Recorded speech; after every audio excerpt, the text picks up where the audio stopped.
কখনো কখনো প্রতিভা আর পাগলামির মধ্যে পার্থক্যটা থাকে খুবই সূক্ষ্ম এক রেখায়। একজন মানুষ যার মস্তিষ্ক তৈরি করেছিল এক যুগান্তকারী সমীকরণ, কিন্তু সেই মস্তিষ্কই একদিন তাকে টেনে নিয়ে যায় এক বিভ্রমের অতলে। এটি শুধু একটি সিনেমা নয়, এটি মার্কিন গণিতবিদ জন ন্যাশের জীবনের গল্প। নমস্কার বন্ধুরা, সিনেক্রাক্সে আপনাদের সকলকে স্বাগত। 1947 সাল, তরুণ গণিতবিদ জন ন্যাশ স্কলারশিপের সহপ্রাপক হিসাবে প্রিস্টন বিশ্ববিদ্যালয়ে আসেন। তাঁর সঙ্গে স্কলারশিপ পেয়েছেন আরও একজন তরুণ, নাম মার্টিন হ্যানসেন, যার সঙ্গে জন ন্যাশের নীরব প্রতিদ্বন্দ্বিতা চলতে থাকে। ন্যাশ বাকিদের মতো নয়, সে ক্লাসে যায় না, নোটও নেয় না। সে বলে, আমি অন্যদের ভাবনা শিখব না, আমি নিজের ভাবনা সৃষ্টি করব। এই একাগ্রতা আর অদ্ভুত আত্মবিশ্বাসী তাকে আলাদা করে তোলে। কিছুদিনের মধ্যেই তার রুমমেট হিসাবে আসে সাহিত্য বিভাগের ছাত্র চার্লস হারম্যান। চার্লস হাসিখুশি ও প্রাণবন্ত এক তরুণ। ন্যাশের সঙ্গে তার বন্ধুত্ব গড়ে ওঠে। চার্লসই প্রথম ন্যাশকে বাইরে নিয়ে যায়, জীবনের রং দেখায়, আর ন্যাশও নিজের নিঃসঙ্গ মনকে একটু খুলে দেয়। এক সন্ধ্যায় ন্যাশ বন্ধুদের সঙ্গে একটি বারেতে বসেছিল। সেখানে একটি মেয়েকে দেখে সবাই পরিকল্পনা করছে কে আগে মেয়েটির সঙ্গে আলাপ করবে।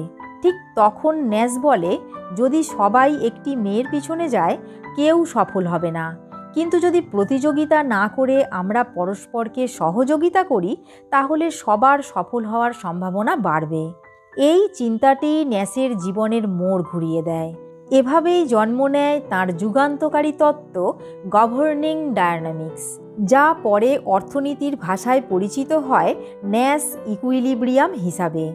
এই আবিষ্কারের জন্য Nash Massachusetts institute of technology অর্থাৎ মিটে অধ্যাপক হিসাবে নিয়োগ হন। কাজের জন্য তিনি বেছে নেন তাঁর দুই সহপাঠী শল ও বেন্ডারকে, কিন্তু তিনি ইচ্ছাকৃতভাবে হ্যানসেনকে বাদ দেন, কারণ তাদের মধ্যে প্রতিদ্বন্দ্বিতা সবসময়ই ছিল। 1953 সাল, শত্রু দেশের গোপন বার্তা বিশ্লেষণের জন্য ন্যাশকে আমন্ত্রণ জানানো হয় পেন্টাগনে। তাঁর অসাধারণ বুদ্ধিমত্তা সবাইকে চমকে দেয়। ঠিক তখনই তাঁর জীবনে প্রবেশ করে এক রহস্যময় ব্যক্তি, উইলিয়াম পার্চার।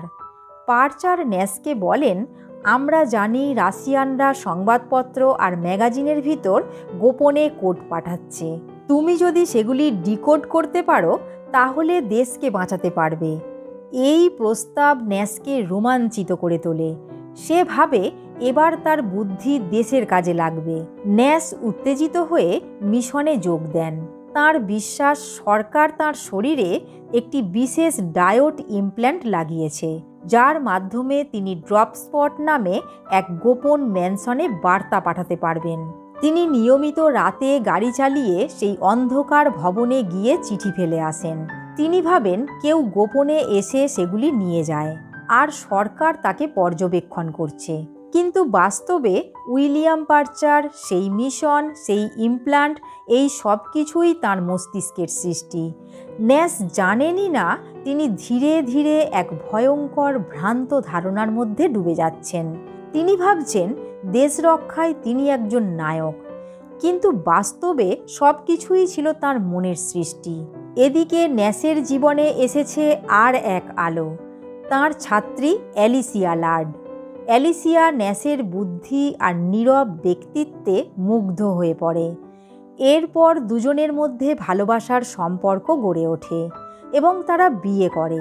অ্যালিসিয়া চায় তার স্বামী বাস্তব জীবনে ফিরে আসুক, কিন্তু ন্যাশ ক্রমশ আরও গভীর ভ্রান্তিতে ডুবে যান। তিনি ভাবছেন সোভিয়েত গুপ্তচররা তাঁকে তাড়া করছে।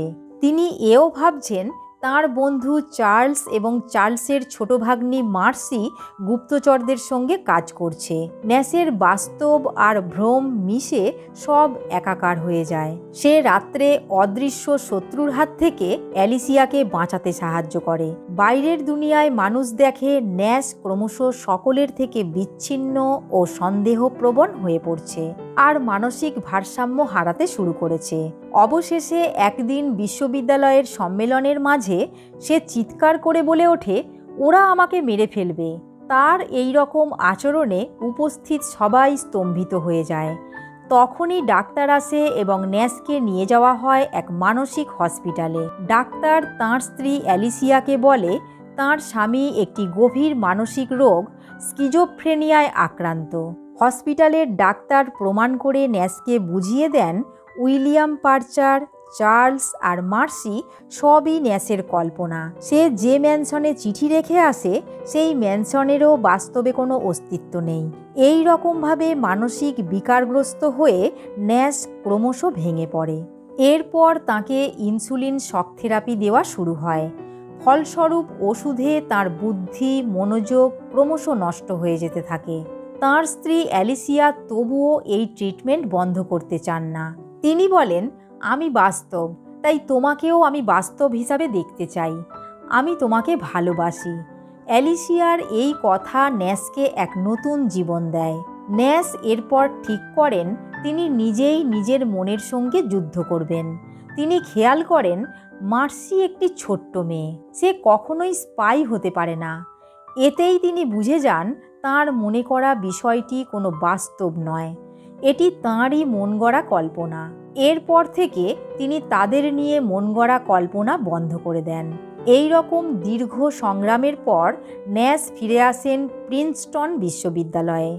আর কোনো গোপন মিশন নয়, তখন থেকেই তিনি মেতে থাকেন কেবল ছাত্র পড়ানো ও গবেষণার কাজে। যদিও কখনো কখনো তাঁর কল্পনার বিষয়টি মনে পড়ে, কিন্তু তিনি এখন জানেন ওটা শুধু তাঁর মনের ভ্রান্তি। এরপর তাঁর অসাধারণ গবেষণা ন্যাস ইকুইলিব্রিয়াম তত্ত্বটি অর্থনীতি ও সমাজবিজ্ঞানের ভিত্তি বদলে দেয়। শেষ পর্যন্ত 1994 সালে জন ন্যাস তাঁর এই গবেষণার জন্য নোবেল পুরস্কার পান। যখন তিনি পুরস্কার গ্রহণ করতে মঞ্চে ওঠেন তখন তাঁর চোখে জল, আর তাঁর স্ত্রী অ্যালিসিয়া মঞ্চের সামনে বসে হাসছেন। পুরস্কার হাতে নিয়ে ন্যাস তাঁর স্ত্রীর উদ্দেশ্যে বলেন, তোমার ভালোবাসাই আমার প্রেরণা, যা আমাকে বাঁচিয়ে রেখেছে। এভাবেই শেষ হয় মার্কিন গণিতবিদ জন ন্যাসের জীবন কাহিনী অবলম্বনে এ বিউটিফুল মাইন্ড মুভিটি। জন ন্যাসের জীবন কাহিনী আমাদের শেখায় অবাস্তব কল্পনাকে সত্যি ভেবে আঁকড়ে ধরলে মানুষ নিজের জীবনকেই ধ্বংসের পথে ঠেলে দেয়। বাস্তবকে স্বীকার করে পজিটিভ ভাবনা নিয়ে চলাই জীবনের উন্নতির চাবিকাঠি। বন্ধুরা, ভিডিওটি ভালো লাগলে কমেন্ট বক্সে অবশ্যই একটি রিভিউ দেবেন, যা আরও নতুন নতুন গল্প আপনাদের পরিবেশন করতে আমাদের অনুপ্রাণিত করবে। তাতে আপনারাও খুশি, আমরাও খুশি। আবার আগামী ভিডিওয় দেখা হবে।